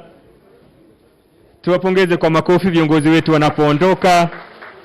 Asanteni sana, imekuwa ni furaha yetu kuweza kuwa nao. Ikiwa ni katika jukwaa hili la biashara kati ya Jamhuri ya Kenya na Jamhuri ya Muungano wa Tanzania, mada ikiwa ni kuboresha biashara, utalii, uwekezaji kati ya Jamhuri ya Kenya na Jamhuri ya Muungano wa Tanzania katika Jumuiya ya Afrika Mashariki, tukitilia mkazo umoja wa forodha. Tuwapongeze tena na niombe viongozi tafadhali tusiondoke. Tuwape nafasi the escort of honor and the protocol team waweze kuondoa viongozi wetu. Tusalie tafadhali ili tuweze kuingia kwenye nafasi ya pili. Ningependa kuwashukuru kwa utiifu wenu. Nimekuwa mwelekezi wenu, jina langu Mike Gitone, siongezi la mtume wala la nabii. Hadi wakati mwingine, wa sahlan wa marhaba. Nitaomba nimpishe mkurugenzi katibu mkuu Bwana Weru, Profesa Abasenda, ikiwa kuna jambo ambalo tungependa kuwatangazia wanabiashara. Tuketi tafadhali. Tuketi kidogo ili tuweze kushauriana. Naam. Niombe tuketi kidogo wanabiashara. Naam, mtazamaji wa TBC1 ulikuwa unafuatilia kongamano la kibiashara kati ya wafanyabiashara wa Kenya pamoja na wafanyabiashara wa Tanzania, ambapo marais wote wawili, Rais Samia Suluhu Hassan kutoka Tanzania pamoja na rais mwenyeji Rais Uhuru Kenyatta wamehutubia katika kongamano hilo la wafanyabiashara, ambapo hapo awali lilitanguliwa na majadiliano ambayo wafanyabiashara wafanyabiashara kutoka pande zote mbili walijadili, wakiwemo wafanyabiashara wa sekta binafsi kutoka Kenya na wafanyabiashara wa sekta binafsi kutoka Tanzania. Na majadiliano hayo pia yalitanguliwa pia na presentation mbalimbali ambazo ziliwasilishwa na viongozi kutoka sehemu mbalimbali, akiwemo mkurugenzi wa kituo cha uwekezaji nchini TIC, na kueleza fursa ambazo zipo za kuwekeza hapa nchini. Lakini hotuba za marais wote wawili katika kongamano hilo, mwishowe Rais Samia Suluhu Hassan akamalizia kwa kusema kwamba sasa hivi biashara kati ya Tanzania na Kenya imepata suluhu ya vikwazo vyote vya biashara, lakini pia imepata uhuru wa kufanya biashara. Na miongoni mwa mambo ambayo katika majadiliano ya wafanyabiashara iliyoibuka ni urasimu uliopo katika uwekezaji, na miongoni mwa mfanyabiashara ambaye alihibua urasimu huo ni mfanyabiashara mkubwa wa Tanzania Rostam Azizi, ambapo amesema kwamba tukienda kwenye swala zima la takwimu, kampuni ambazo za Kenya zimewekeza hapa nchini ni kampuni 513, lakini kampuni za Tanzania ambazo zimewekeza nchini Kenya ni kampuni 30. Lakini hii inasababishwa na nini? Inasababishwa wakati mwingine kampuni za Tanzania zinazotaka kwenda kuwekeza Kenya kuna kuwepo na urasimu mwingi sana. Yeye mwenyewe akitolea mfano kwamba alitaka kuwekeza kwenye swala zima la biashara ya gesi, lakini tangu 2017 amekuwa akijitahidi kuwekeza Kenya na ameshindwa kutokana na urasimu huo. Sasa viongozi wote hao wawili, Rais Uhuru Kenyatta akisisitiza kabisa Watanzania waende wakawekeze nchini Kenya. Kwa hiyo kongamano hilo ndivyo ambalo limeisha, mtazamaji wa TBC1. Ratiba ya siku ya pili ya ziara ya Rais Samia Suluhu Hassan nchini Kenya inaendelea, ambapo hapo baadaye majira ya saa 8 mchana anatarajiwa kulihutubia bunge la nchi hiyo, ambao ni bunge litakayojumuisha bunge la kitaifa pamoja na bunge la Senate, na baadaye majira ya jioni Rais Samia Suluhu Hassan anatarajiwa pia kurudi nyumbani. Endelea kutazama TBC1 kwa uhakika kwamba hautakosa chochote ambacho kinaendelea katika ziara hii ya Rais Samia Suluhu Hassan nchini Kenya.